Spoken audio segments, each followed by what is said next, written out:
Hello students, welcome to the official YouTube channel of Namis Tutorials. Let's be intelligently educated. सबसे पहले मैं आपको बता दूं इस शॉर्ट वीडियो में मैं आपको क्या बताने वाला हूं. A very interesting and important question जो बहुत से लोगों को परेशान करता है. Is time travel possible? क्या ये सच है या ये एक मिथ है? और अगर ये सच है तो what is the science behind this? Right, at Namis Tutorials we focus on concepts. तो हम आज के इस क्विक वीडियो में आपको टाइम डायलेशन के बारे में बताएंगे. Right, then we'll be talking about the parameters जो टाइम डायलेशन को इफेक्ट करते हैं. And in a 3 to 4 video series we'll thoroughly make you understand the concept of time travel. And most importantly हमारा channel K-12 category को cater करता है. तो अगर आप क्लास 6 से क्लास 12 के बीच के स्टूडेंट हो तो हम बहुत इजी मेथड्स यूज करेंगे, बहुत बेसिक कैलकुलेशंस यूज करेंगे आपको चीजें समझाने के लिए. राइट, सो फटाफट से चैनल को सब्सक्राइब कर लो अगर आपने अभी तक इसको सब्सक्राइब नहीं किया है. अब बच्चों, अगर टाइम ट्रेवल की बात आती है या फिजिक्स के किसी भी कॉन्सेप्ट की बात आती है तो कहानी हमेशा न्यूटन से शुरू होती है. Now Newtonian mechanics set, Newton का कहना था कि टाइम हमेशा स्ट्रेट लाइन में ही चलता है और हम इस टाइम साइकिल में आगे या पीछे नहीं जा सकते.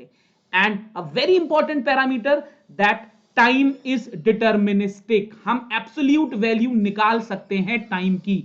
ये न्यूटोनियन मैकेनिक्स कहती थी.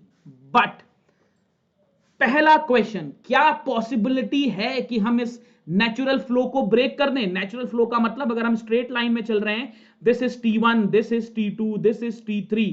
अगर हमें नेचुरल फ्लो को मेंटेन करना है तो T1 के बाद T2 ही आना चाहिए, T2 के बाद T3 ही आना चाहिए. क्या यह पॉसिबल है कि हम T1 से T3 पे चले जाएं? क्या यह पॉसिबल है कि हम T3 से वापस T1 पे आ पाएं? और यही हमारा क्वेश्चन है टाइम ट्रेवल. अगर हम टाइम में फॉरवर्ड जा रहे हैं या बैकवर्ड जा रहे हैं, इसी को बच्चों हम टाइम ट्रेवल कहते हैं. This is what is called time travel. But condition क्या है? टाइम ट्रेवल में हमारी बॉडी का फिजिकल स्टेट नहीं बदलना चाहिए. ऐसा नहीं होना चाहिए कि अगर हम टाइम में फ्यूचर में चले गए या पास्ट में चले गए तो हमारा नेचुरल फ्लो बदल गया. राइट, ऐसा बिल्कुल भी नहीं होना चाहिए.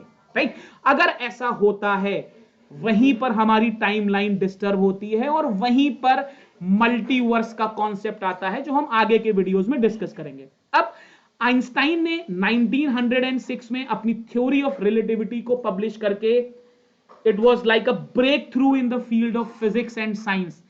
आइंस्टाइन ने बोला that time is also relative. Time भी फ्रेम ऑफ रेफरेंस पे डिपेंड करता है. अगर हम फ्रेम ऑफ रेफरेंस बदल दें तो टाइम भी बदल जाएगा. आप सभी लोगों ने इंटरस्टेलर देखी है, अगर नहीं देखी तो आई वुड रिकमेंड देखिए. दो अलग अलग प्लैनेट्स जहां पर टाइम अलग अलग तरीके से चल रहा है. अगर मैं सिंपल भाषा में बोलूं तो आप सबको मालूम है, अगर कोई भी बॉडी स्पीड ऑफ लाइट को अप्रोच करेगी तो उस बॉडी के लिए टाइम कम हो जाएगा. और आज के इस वीडियो में हम यही आपको मैथमेटिकली दिखाएंगे. We'll be talking about concepts. हम आपको प्रूव करके दिखाएंगे कि कैसे स्पीड को अगर हम लाइट की स्पीड पर अप्रोच कराएंगे तो टाइम कम हो जाएगा. और यही time difference between two clocks is called time dilation. इसको लेके एक एक्सपेरिमेंट भी हुआ है. दो ट्विन ब्रदर्स थे, इनको एक को अर्थ पे रखा गया, एक को उसी टाइम पर स्पेस में भेजा गया. वो spaceship was moving with approximately the speed of light and it was observed कि वो जो बंदा स्पेसशिप में था he was getting older less relatively.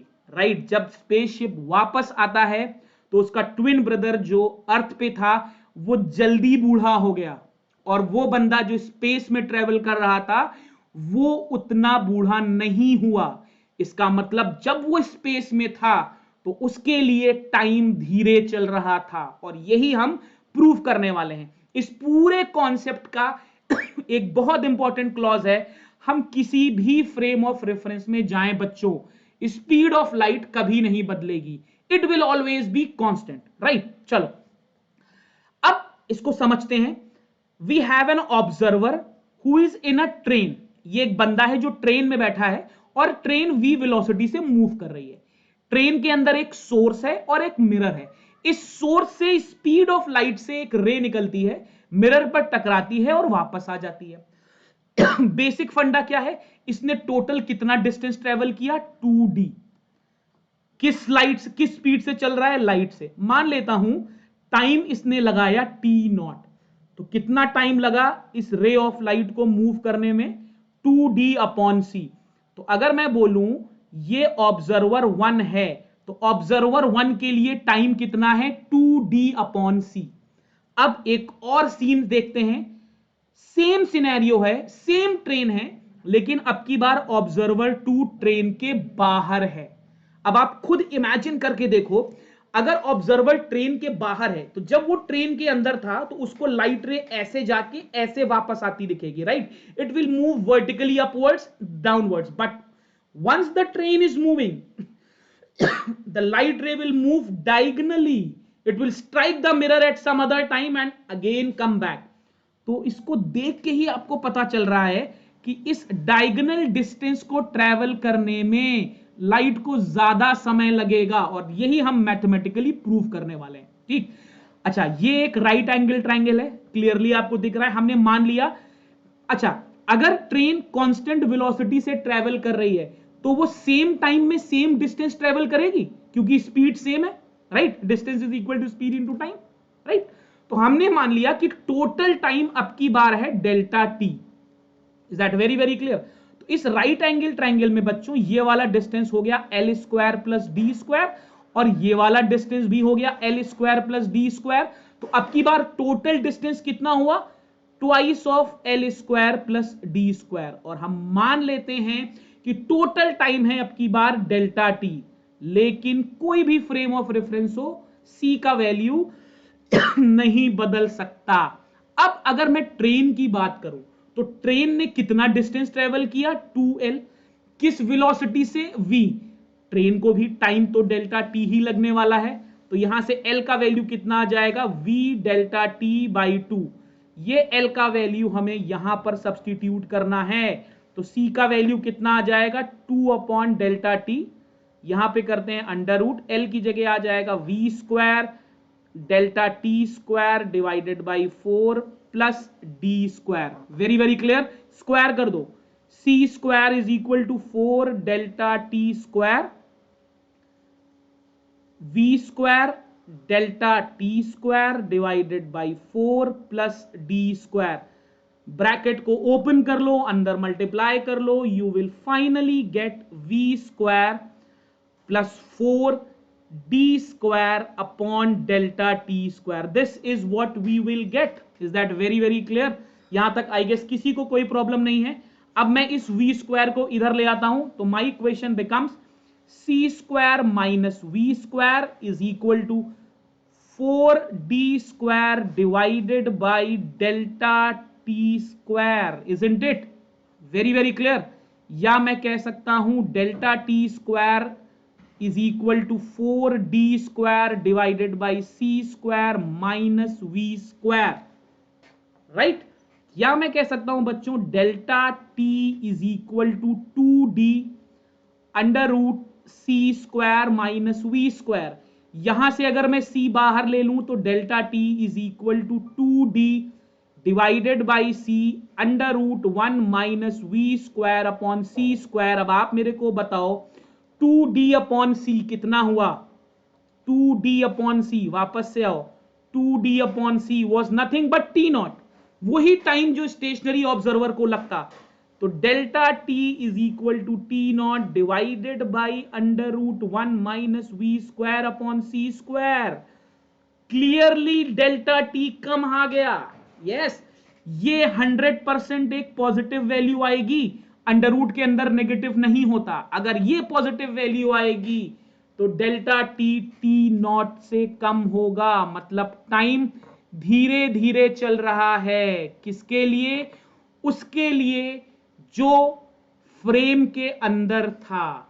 Is that very very clear, बात समझ में आई? तो ये जो डिफरेंस इन टाइम है that is time dilation. Logic समझ में आ रहा है? कहां से टाइम डायलेशन आ रहा है? This is nothing but time dilation. तो ये पहला कॉन्सेप्ट है।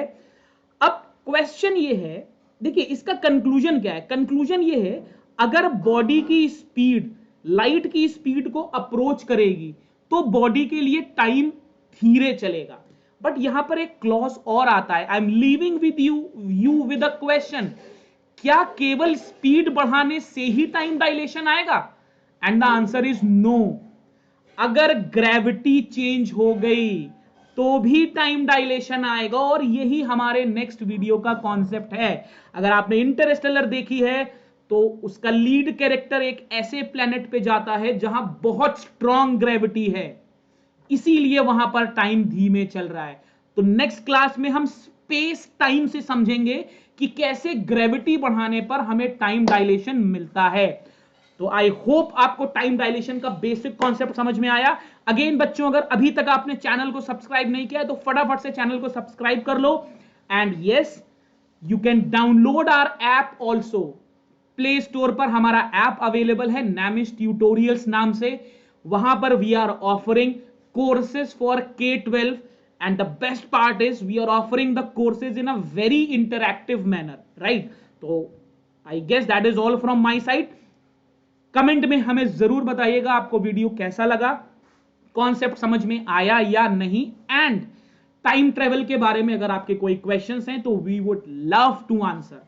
Thank you very very much.